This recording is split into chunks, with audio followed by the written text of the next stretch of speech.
다오리 이륙지에서 발견된 붓과 골포국 그리고 창원항시.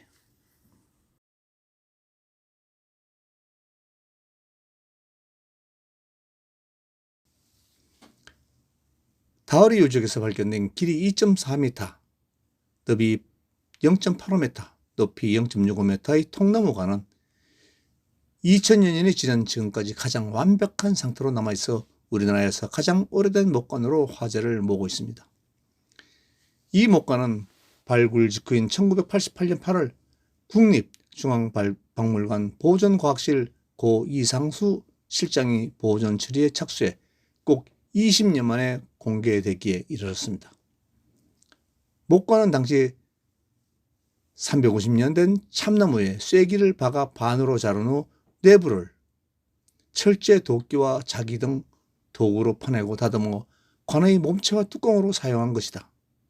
또 무덤 안 통나무관의 위치와 다양한 부장 유물의 출토 위치를 통해 원삼국 시대 초기 장례 절차도 추론이 가능해졌다.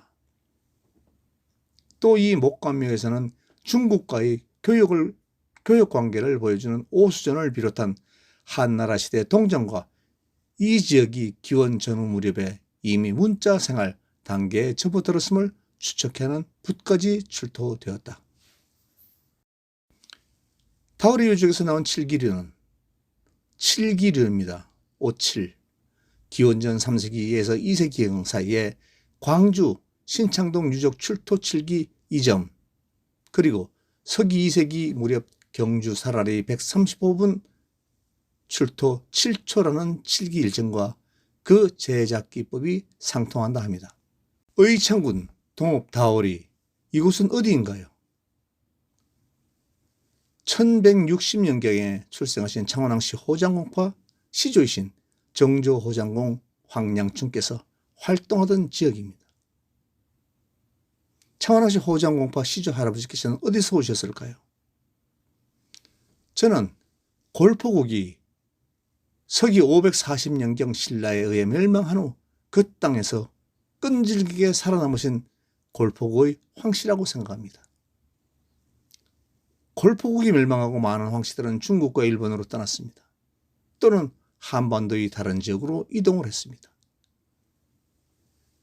골포국 영역을 떠난 황씨들은 어디로 가셨는지에 대한 기록은 없어서 알 수가 없습니다. 창원특례시청 홈페이지에는 골포국이 기원 전, 후 1세기경에 건국되었다고 기록하고 있습니다. 어떤 학자가 그딴 헛소리를 하여 창원시청 홈페이지에 그렇게 기록하고 있는지는 모르겠지만은 한국 역사는 김해 김씨를 중심으로 기록하고 있는 것이 문제입니다.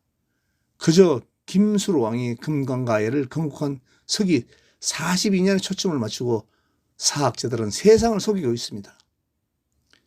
김부식이 삼국사기를 기록했을 때부터 그리해 왔습니다. 다오리에서 발견된 붓 또한 기원전 1세기경 것이라고 합니다. 그렇게 추정한다고 합니다. 다오리에서 발견된 붓은 칠이 되어 있습니다. 그래서 썩지 않았습니다. 한반도의 오칠의 기원은 위에서 기술한 바대로 기원전 3세기에서 2세기경부터 발견되었다 합니다. 그럼 다오리 유적에서 발견된 붓도 기원전 3세기경 것으로 추정할 수 있습니다.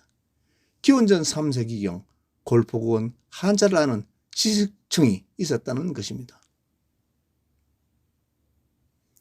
그냥 한반도에서 출생한 사람들은 어떻게 한자를 아나요? 이것은 중국과의 교류가 있었다는 것을 말하고 있는데 한자를 아는 사람들은 소수에 불과했습니다. 한자를 아는 지식층이니까 당연히 지배층이 되는 것이죠. 말을 안 해도 추측이 가능합니다. 지식층은 고위 관리거나 왕족입니다. 그러니까 골포국의 왕족이 사용하던 붓이라는 것입니다.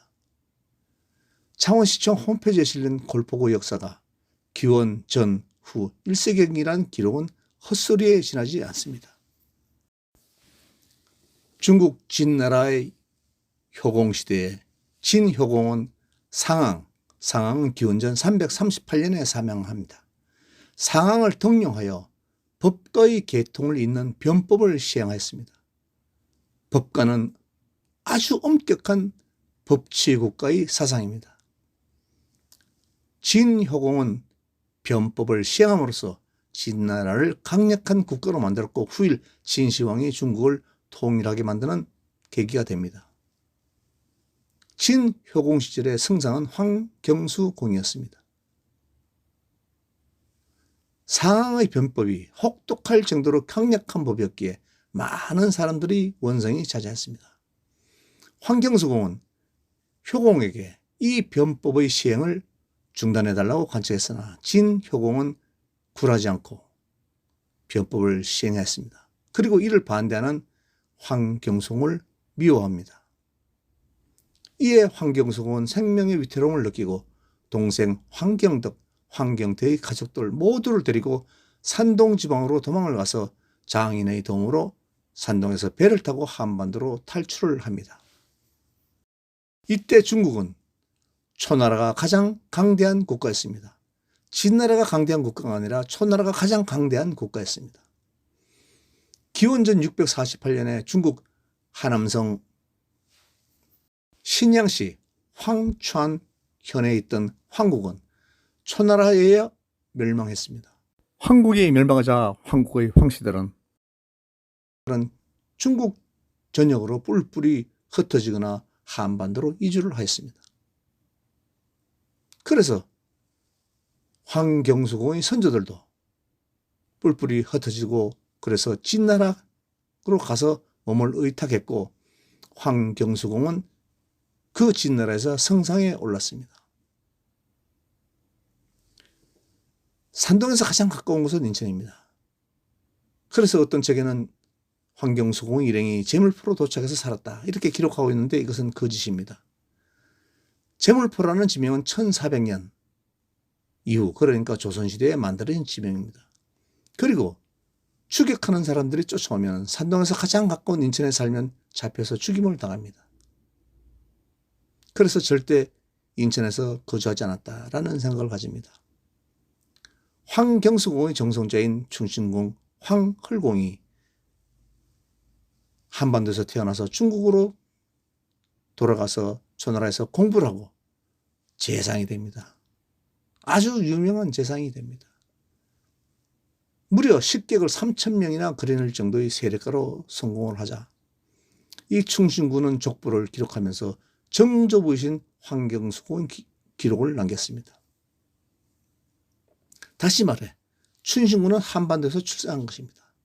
단지 기록이 없어 어느 지역에서 출생했다 하는 것은 모릅니다. 황헐공이 중국에서 출생했다는 것은 황성통사, 조주보 학수봉 등 중국인들이 쓴 책에 그렇게 기록이 되어 있습니다. 2024년 5월에 중국 무한을 이야기했습니다. 무한에는 춘신군의 묘가 있습니다. 묘 앞에는 춘신군의 내용을 기록한 비석이 있는데 수년 전에는 이 비석에 춘신군은 신라에서 출생했다 이런 기록이 있었다고 합니다. 어떻게 세계 황씨의 시조로 가는 춘신군이 한반도에서 태어날 수 있느냐? 이래서 중국인들은 신라라는 것을 징으로 찍어서 보이지 않게 했다고 합니다. 그런데 여행을 해보니까 이번에는 그 비석을 없애버리고 새로이 깨끗하게 비석을 새로 세웠는데 거기는 춘신군이 신라에서 출생했다. 즉 한반도에서 출생했다는 내용을 완전히 삭제해버렸습니다. 중국 무한에 사는 황씨들이 그런 짓을 했습니다. 그러면 중국 사람들이 만든 황성통서, 조주보 학수보 이런 책에 왜 춘신군이 한반도에서 출생했다 이런 기록은 왜 남겼나요? 황경수공 일행이 한반도로 왔다. 그러면 어딘가에 정착해서 살았을 겁니다. 그래서 정손자인 춘신군 황헐공을 낳았습니다. 한반도에 황씨가 살았다는 근거가 될 만한 곳이 어딘가요? 바로 마산, 창원, 김해 지역입니다. 이곳에는 거북구자가 들어가는 지명이 현재까지 많이 남아 있습니다. 거북이는 황씨의 토템이고 거북이 모양에서 한자, 이 누를 황자가 각골문 시대 이전부터 만들어져서 후세에 전해진 것입니다. 기록상으로 한반도에 최초로 들어오신 분이 황경수, 황경덕, 황경태이십니다. 저는 이분들이 인천으로 들어오지 않고 남해안의 마산 지역으로 들어오셨다는 주장을 합니다. 그곳에 황씨들의 집성촌이 있기 때문입니다. 즉 거북구자가 들어간 지명이 20개 이상 남아있다 하는 것은 많은 황씨들이 번성하여 집성촌을 이루고 살았다는 것입니다. 후손들은 점차 많이 늘어났습니다.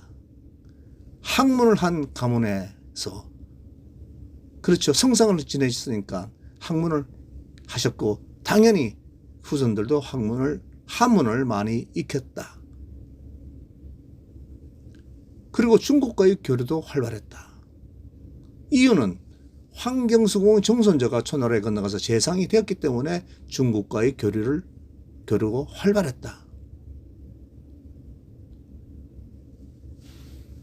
황경수공의 후손들은 그러니까 지식층이었다.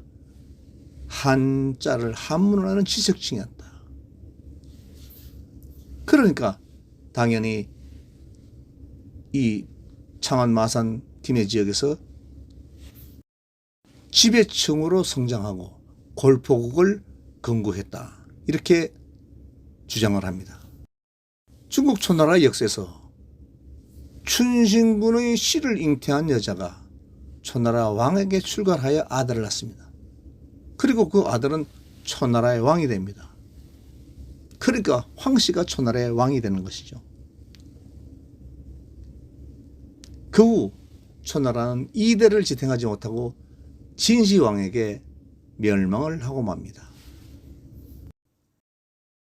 마산, 창원, 김해 지역에는 현재도 20개 이상의 거북구자가 들어가는 지명이 남아 있습니다. 거북구자가 들어간 지명에는 황씨들의 집성촌이다. 그러니까 황씨들이 많이 살았다. 이것을 근거로 이 지역에는 골포국이 있었는데 골포국은 황씨의 나라다. 어느 누구도 부인할 수 없는 사실입니다. 그리고 의창구 다울에서 붓이 발견되어 전해지는 것은 우연이 아닙니다. 기원전 4세기경부터 중국과의 교류가 활발했던 것은 춘신군이 초나라의 재상으로 있었기 때문에 너무나 당연한 것입니다. 이것은 무엇을 말하는가 하면 한반도의 다른 지역에 사는 사람들은 문자가 없는 무식한 사람들이었습니다. 그런데 골포국에 사는 백성들은 한자를 한문을 아는 유식한 지식층이었다는 것입니다. 황경수공이 골포국을 세웠는지는 알 수가 없습니다. 황경수공은 기원전 356년에 한반도로 왔고 그 이전에 기원전 648년에 황국이 멸망해서 그때 황씨들이 한반도로 먼저 들어왔을 수 있기 때문입니다. 골포국의 건국이 언제인지는 알 수가 없습니다만 분명한 것은 황경수, 황경덕, 황경태 이 세 분의 후손들이 마산 지역의 틀을 잡고 골포국을 이어 나간 것은 사실입니다. 골포국에 대한 연구가 너무 할 정도로 연구되지 않았습니다만 해상왕국인 골포국은 창원과 김해 지역까지 그 영역이 넓었습니다. 그 근거가 되는 것은 현재의 낙동강이란 강 이름이 예전에는 황산하였다는 것입니다. 지금도 지도 검색을 해보면 확인할 수 있습니다. 그리고 양산 부근에 황산진이 있습니다. 지금은 황산진 공원으로 기록되고 있습니다. 다시 말해서 황산하, 황산진은 바로 황씨의 영역이었다는 것을 말하고 있는 것입니다. 김해 김씨들은 고맙게도 이를 뒷받침해 줄 만한 근거가 될 만한 역사를 알려주셨습니다. 김해의 구지봉, 이 구지봉을 무드로 한 노래가 전해지고 있습니다. 바로 김수로왕을 영접한다는 구지가입니다. 구지봉에서 골포구의 황씨들과 흉노족들의 전투가 있었는데 이 전투 시에 흉노족들이 부른 노래가 구지가입니다. 이 구지가가 그 역사를 전해주고 있는 것입니다. 거부가 머리를 내밀으라. 만약 그렇지 않으면 구워서 먹으리. 이것이 무슨 영신가입니까? 황씨들아 구지봉 아래로 내려와서 싸우자. 그렇지 않으면 불을 질러 버리겠다. 거북이가 누구를 지칭하는 것이 정확히 알지 못하니까 엉뚱하게 구지가를 해석한 사람들이 엉뚱한 소리를 무지하게 많이 써놨습니다. 거북이 아래서 태어난 김수로를 영접하는 영신가다. 이런 식으로 해석을 해놨습니다. 보시는 사진은 구지봉 위에 있는 고인돌입니다. 이 고인돌은 기원전 5세기경에 만들어졌다라고 기록되어 있습니다. 그렇다면 기원전 5세기경에 지배층이 있었다는 얘기입니다. 김해 김씨들과는 전혀 상관이 없는 고인돌입니다. 다행한 것은 김해 김씨들이 이 고인돌을 치우지 않고 그대로 두었다는 것이 정말 다행입니다. 서기 23년에 후한의 한무제에게 쫓겨 한반도로 도망쳐온 흉노족들이 김해 지역으로 들어와서 노예로 살아도 좋으니까 살게만 해달라고 이렇게 빌자 김해 지역에서 살게 해줬습니다. 그런데 1, 2년이 지나고 10년이 지나고 그러니까 생활이 넉넉해지면서 또 산동 지역에 있는 흉노족들을 또 데리고 왔습니다. 그래서 세력이 커지자 서기 42년에 골포국에 도전을 합니다. 이 땅을 내놓아라. 이 땅을 내놓아라 하면서 골포국에 도전을 합니다. 이 구지봉에서 전투가 벌어집니다. 골포국의 형씨들은 구지봉 위에 올라가 있고 흉노족들은 구지봉 아래에 있었습니다. 지형상 열세에 있는 흉노족들은 구지가를 만들어서 노래를 부릅니다. 황씨들아 내려와라. 황씨들아 산에서 내려와서 싸우자. 그렇지 않으면 불을 질르겠다. 안 내려오니까 그냥 불을 질릅니다. 그러니까 산 위에 있던 황씨들은 놀래서 산 위에서 내려왔습니다. 그러니까 진열이 흩어져서 당연히 전투에서 지게 됩니다. 이 전투에서 승리한 흉노족은 김해 지역을 골포국으로부터 빼앗아 금강가야를 세운 것입니다. 이 이야기를 구지가에서 전하고 있는 것입니다. 구지가는 바로 그런 내용을 담은 노래입니다. 군가입니다. 누가 땅을 공짜로 줍니까? 너희들 여기 와서 살아라. 그 땅에 주인이 없어서 그래가지고 여러 사람들이 추대해서 왕을 세웠다고 귀신 시다라 까먹는 소리들 김씨들을 하고 있습니다. 흉노족들이 골포국의 땅을 빼앗아 나라를 세웠다는 이야기는 어디에도 없습니다. 그런데 놀랍게도 구지가에서 그 이야기를 하고 있는 것입니다. 김수로는 왕망의 신국에서 중국의 청두의 태수였습니다. 본명은 김탕입니다. 김해 김씨들은 자신 조상의 이름이 뭐였는지는 알아두어야 되겠죠.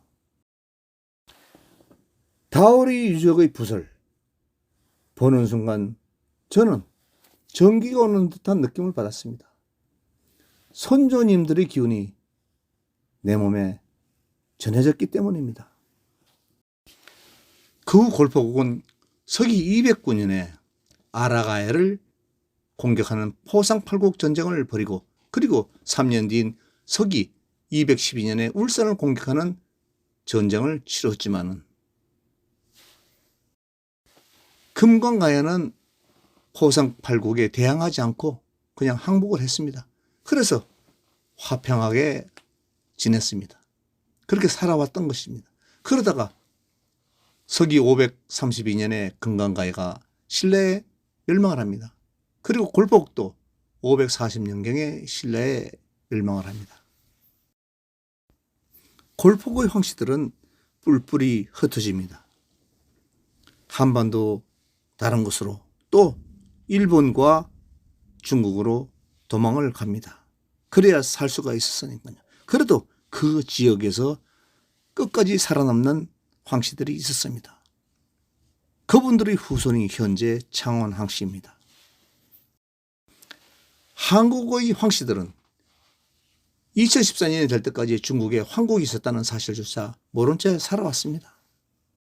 자신들의 선조가 누군지도 모르고 중국에 황국이 있었다. 그 황국의 후손이 현재 한국에 사는 황씨들이다. 실로 자신의 조상이 누군지도 모르고 살아왔다는 것입니다. 그러니까 1963년 한국 황씨중앙정치회가 발족되면서 한반도에 도래한 시기가 정확하지도 않는 황낙공을 한국 황씨의 시조로 정하였습니다. 그냥 시조였기 때문에 시조를 따르는 것이 아니라 정하였다는 것입니다. 1963년 당시 한국 황씨 중앙정치회에서 일했던 사람들이 좀 더 역사를 알았더라면 이런 결과는 빚지 않았을 것입니다. 서기 28년에 한반도로 오셨다는 황낙공은 그냥 평해왕씨 시조인 것입니다. 어찌 한반도에 서기 28년 이전에도 황씨들이 한반도에 들어왔다 이런 생각을 가지지 않았을까요?